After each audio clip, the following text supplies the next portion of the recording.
Hi, I'm Natalie from Kai Carter Estates, and I'm here today with Lee Booth from Effective Business Events and Travel. I've seen a lot of really creative ideas shared on social media for homeschooling, and Lee's come up with an absolutely cracking idea. Every Friday, she's taking her family on a virtual trip abroad.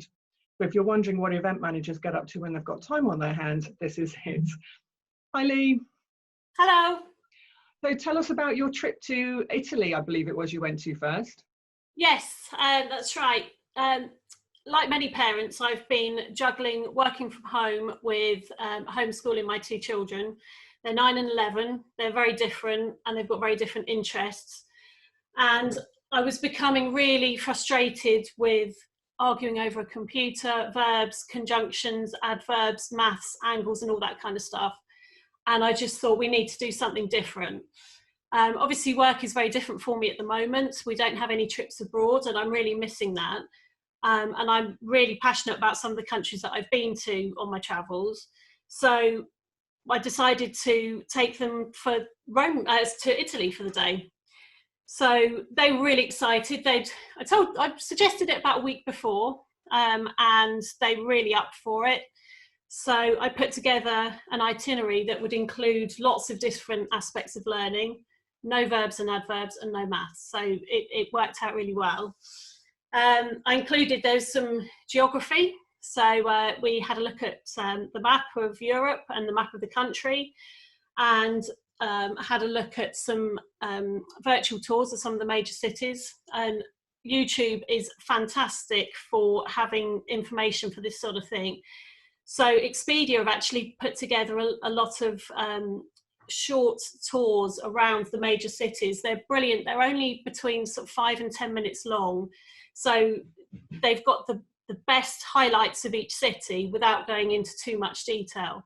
So we travelled to Florence, to Rome, to the Amalfi Coast and Sorrento, which is where I went last year, and also to Venice. I've also run an event in Venice.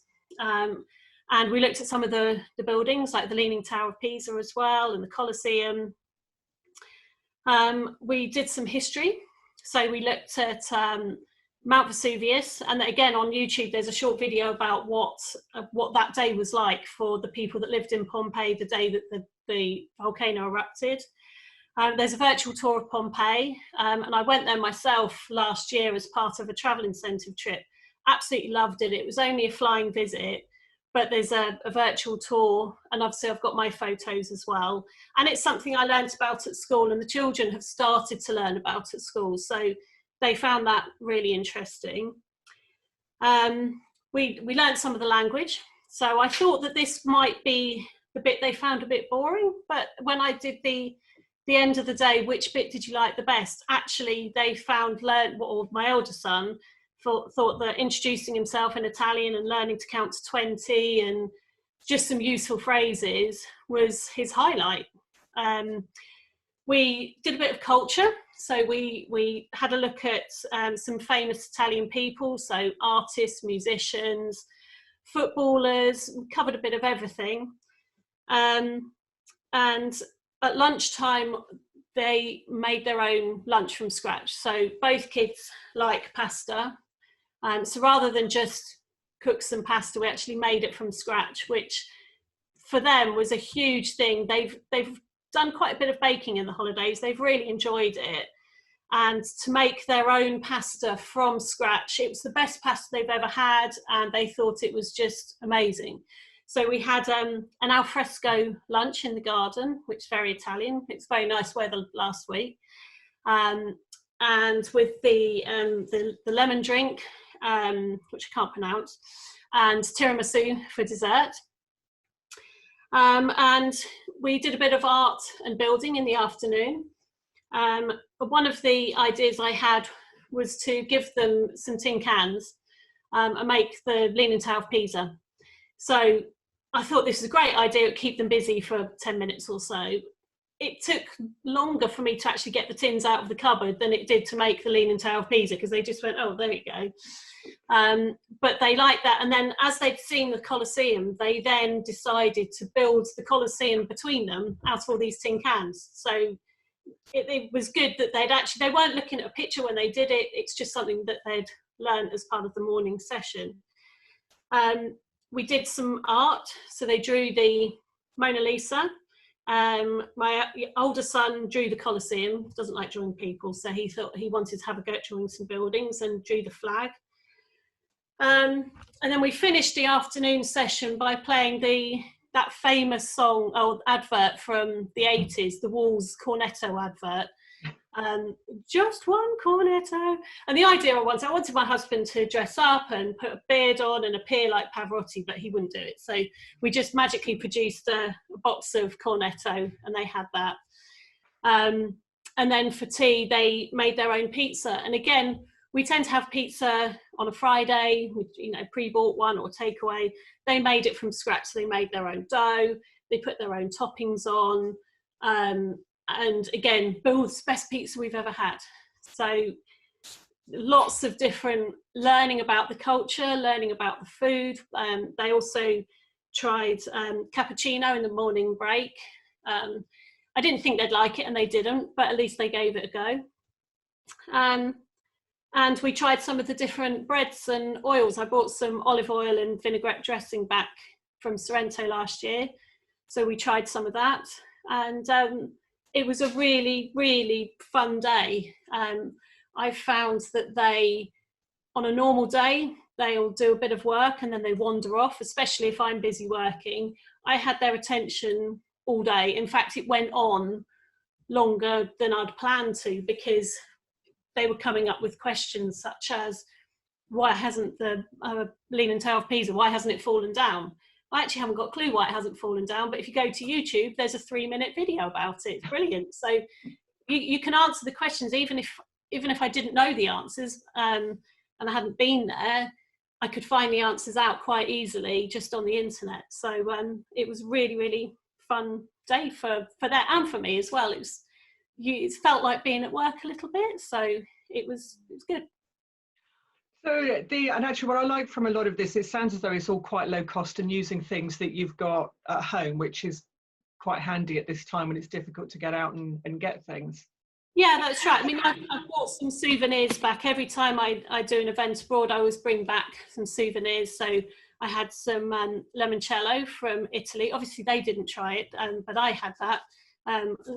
Bottle here I had in the evening. We had some masks. I did a masquerade ball when I did a trip in Venice, and I've still got the masks, so they were able to look at the masks and try them on. If we'd have had more time, we would have made our own with some paints and glitter, but we literally ran out of time. On a Friday night, we have a little Friday night disco party. The children like dancing, and we always have pizza, and yeah, most weeks I tend to open a bottle of Prosecco. And that's actually where the idea came from, that the children love pizza, most children do, but do they actually know where it's come from? Do they know about the history of it or anything like that? You wouldn't normally think to talk about it. So that's kind of where the idea came from. And it's, no coincidence that Prosecco and pizza's from Italy, so I thought that was a good place to start. And obviously my most recent trip was to Sorrento, which I absolutely loved.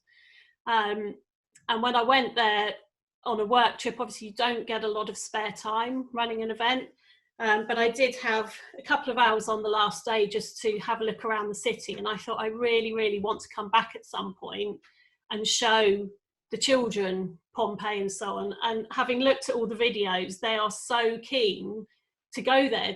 Oh yeah, I want to go to Pompeii. I want to go to the Amalfi Coast. Is stunning with all the different little villages, Positano and so on. So they're really keen to go there. So it sort of ended up being an educational day. We had I had Prosecco, they didn't, pizza and so on, and then planning the next holiday. So it really was a successful day. Will you be doing more of these?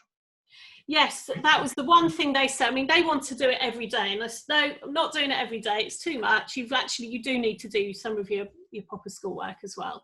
So I have agreed with them that every Friday until school goes back, we will do a country. So I've got quite a lot to live up to because they loved last week so much. So I've already written down some ideas of future destinations. The next time we are going to go to France and Monaco. I've run some events in Monaco, and I think it's a fascinating place on its own to talk about. It's not exactly France, but it falls in the same remit. We literally pick until they go back to school, and depending when that is, we might even continue it on afterwards. Okay, so and would you? I understand you're sharing the Italian itinerary on the Effective Business Events Facebook page. Will you be uploading the others as well for people to follow? Yeah. Great. Yeah. Okay. I uploaded the story because it was so popular. Say it only started as a bit of fun for myself and my family, and it felt to me it's a bit like doing a bit of work because I am missing the itineraries and the travel, and I should be planning our summer holiday. We normally go away in July, and obviously we're not doing any of those things. No one knows when we're going to be able to travel again. So it was actually combining some work and summer holiday planning into one. So yeah, I have put together the itinerary. It's on my work business page. So that's the Effective Business Events and Channel Facebook page. And I will be, each week, I will put some pictures and the itinerary. So yeah, I'm happy for anybody to come up with some suggestions of countries. So after this week, France and Monaco is next, nothing set after that. So really happy to take ideas. So thanks very much for sharing those in advance. I will put the details up following this for where people can find that Facebook link. Yeah, and I'll be, if anybody does want to do this and have a go, to see what sort of things they've covered as well. There's so much to do in one day that you can't possibly cover everything. So I'd love to see if other people take the idea and do something similar. Fantastic, Lee. Thank you so much for sharing that, and happy travels. Enjoy France this week. Yes, thank you very much. Okay, thanks. Bye-bye. Okay, thanks. Bye.